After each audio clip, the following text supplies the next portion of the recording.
Kholeshwar genius CBSE school Ambajogai. Kholeshwar genius CBSE school में आप सभी का स्वागत है।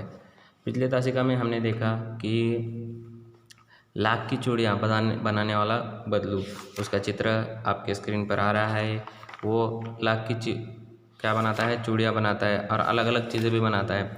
और वो लेखक को क्या बना कर देता है, लाख की, हाँ सही कहा, गोलियाँ, लाख की गोलियाँ बना देता है। और बदलू जो है उसके मामा के गांव का है, इसलिए उसे बदलू मामा कहना चाहिए, लेकिन वो बदलू मामा ना कहते हुए बदलू काका उसे कहता है। और उसे उसके गांव जाने की बहुत जल्दी रहती, क्योंकि उसे वहाँ पर क्या मिलता है, गोलियाँ, लाख की गोलियाँ खेलने के लिए मिलती हैं। ये बदलू क्या करता था, लाख की चूड़ियाँ बनाता था और वो चूड़ियों को ऐसे देखता था जैसे कि नववधू का वह हाथ देख रहा है। यहाँ तक हमने देखा। आज हम देखेंगे बदलू की अगली जानकारी। बदलू मनिहार था, मतलब जो चूड़ियाँ पहनाते हैं या चूड़ियाँ बनाते हैं। उसका पेशा पैतृक था, मतलब उसके माँ बाप से ये उसे मिला था, मतलब वंशज का काम है। मतलब हम जैसे नाई देखते हैं, सुतार, लोहार देखते हैं, ये लोग क्या करते हैं, अपने पिताजी ने उनको काम सिखाया था, इसलिए वो काम आगे बढ़ाते हैं। वास्तव में वह बहुत ही सुंदर चूड़ियाँ बनाता था। उसकी बनाई हुई चूड़ियों की खपत भी बहुत थी। उस गांव में तो सभी स्त्रियां उसकी बनाई हुई चूड़ियाँ पहनती ही थी। आसपास के गांव के लोग भी उससे चूड़ियाँ ले जाते थे, परंतु वह कभी भी चूड़ियों को पैसे से बेचता न था। उसका अभी तक वस्तु विनय का तरीका था और लोग अनाज के बदले उससे चूड़ियाँ ले जाते थे। मतलब पूरे एरिया में, मतलब पूरे प्रदेश में या पूरे गाँव में या आसपास के सभी गाँव में किसकी चूड़ियाँ प्रसिद्ध थी, हाँ बदलू की चूड़ियाँ प्रसिद्ध थी। और वो चूड़ियों का पैसे से नहीं बेचता था, वो क्या करता था, अनाज लेकर चूड़ियाँ उसके बदले देता था। बदलू स्वभाव से बहुत सीधा था, मैंने कभी भी उसे किसी से झगड़ते नहीं देखा। लेकिन बदलू एकदम स्वभाव से कैसा था, अच्छा था, इसलिए उससे किससे झगड़ा नहीं होता था। हाँ, शादी विवाह के अवसर पर वह अवश्य जिद पकड़ जाता। जीवन भर चाहे कोई उससे मुफ्त चूड़ियाँ ले जाए, परंतु विवाह के अवसर पर वह सारी कसर निकाल लेता था।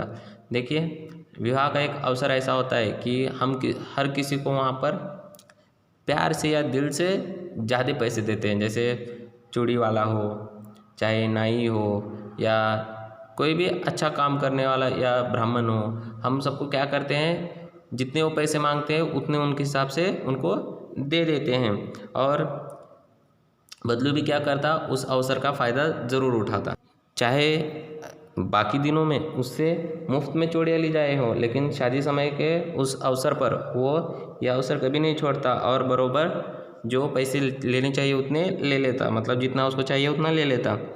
मुझे याद है, मेरे मामा के यहाँ किसी लड़की के विवाह पर ज़रा सी किसी बात पर बिगड़ गया था और फिर उसको मनाने में लोहे लग गए थे। मतलब वहाँ पे गांव में किसी की शादी थी और बदलू थोड़ा सा नाराज़ हो गया था। उसको मनाने के लिए सबको बहुत ज़्यादा कष्ट उठाने पड़े या मनाने के लिए तकलीफ़ उठानी पड़ी। विवाह में इसी जोड़े का मूल्य इतना बढ़ जाता कि उसके लिए उसकी घरवाली को सारे वस्त्र मिलते, ढेरों अनाज मिलता, उसका अपने लिए पगड़ी मिलती और रुपए जो मिलते सो अलग। मतलब विवाह में इसके लिए मान पान अलग से रहता, उसकी बीवी को वस्त्र मिलते, अनाज मिलता और इसे पहनने के लिए पगड़ी भी मिलती है। और उससे अलग, मतलब क्या, उसे पहनने के लिए पगड़ी तो मिलती और अलग से पैसे भी मिलते। मतलब उसका पूरा देखभाल, मतलब पूरे उसके लिए जितना उसे चाहिए उतना शादी के अवसर पे दिया जाता था।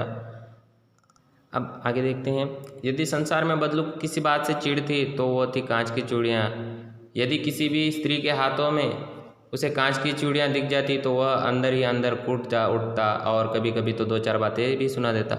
मतलब दुनिया में सबसे जो चीज़ उसे चिढ़ाती है वो कौन सी है, जिसकी चिढ़ आती है वो है कांच की चूड़ियाँ, जो आजकल हमें बहुत सारी देखने को मिलती हैं। और किसी के हाथों में अगर वो चूड़ियाँ देख ले तो वो बहुत चिढ़ जाता और अंदर ही अंदर अपने आप को मार लेता, मतलब परेशान हो जाता है। या फिर अगर कोई पहचान वाली स्त्री हो तो उसे चार बातें सुना भी देता या खरी खोटी अच्छी तरह से सुनाता। देखिए, हम भी किसी चीज़ से परेशान होते हैं, लेकिन अगर वो चीज़ सामने आ जाए तो बहुत गुस्सा आ जाता है। और अगर हम सामने वाले व्यक्ति को कुछ ना बोल पाएँ तो अपने आप को ही अंदर से मार लेते हैं या परेशान हो जाते हैं। मुझसे तो वह घंटों बातें किया करता, कभी मेरी पढ़ाई के बारे में पूछता, कभी मेरे घर के बारे में और कभी यूँ ही शहर के जीवन के बारे में। मैं उसे कहता कि शहर में सब कांच की चूड़ियाँ पहनते हैं, और तो वह उत्तर देता, शहर की बात और है लल्ला, वहाँ तो सभी कुछ होता है, वहाँ तो औरतें अपने मर्द के हाथ में हाथ डालकर घूमती रहती हैं। यानी कि शहर की बातें। अब वो लेखक से ढेरों बातें किया करता था या घंटों बातें किया करता था। देखते हैं क्या बातें करते थे वो, कि वो पहले उसके परिवार के बारे में पूछता, कभी उसके स्कूल के बारे में पूछता या उसके पढ़ाई के बारे में पूछता, कभी कहता शहर के जीवन के बारे में बताओ। जब शहर के जीवन के बारे में पूछता तो लेखक बताता कि वहाँ पर सब क्या करते हैं, कांच की चूड़ियाँ ही पहनती हैं। तब बदलू कहता कि वो शहर का जीवन है लला, वहाँ पर हर चीज़ मिलती है और वहाँ की औरतें तो अपने हस्बैंड के साथ या पति के साथ हाथों में हाथ डालकर घूमती रहती हैं। और इसलिए वो कहता है कि शहर की लड़कियाँ और गांव की स्त्रियों में बहुत ज़्यादा अंतर है। और फिर वो कहता है कि उनकी कलाइयाँ बहुत ज़्यादा नाजुक हैं, इसलिए लाख की चूड़ियाँ पहनने पर उनको क्या हो जाएगा, उनके हाथों में मोच आ जाएगी, ऐसा वो कहता। कभी कभी बदलू मेरी अच्छी खासी खातिर भी करता, जिन दिनों उसकी गाय के दूध होता वह सदा मेरे लिए मलाई बचा कर रखता। और आम की फसल में तो मैं रोज़ ही उसके यहाँ से 2-4 आम खा जाता, परंतु इन सब से बातों से अतिरिक्त जिस कारण वह मुझे अच्छा लगता वह था कि लगभग रोज़ ही वह मेरे लिए 1-2 गोलियां बना देता। मतलब शहरों की बात होने के बाद, लेकिन लेखक का वो अच्छी तरह से ख्याल भी ज़रूर रखता।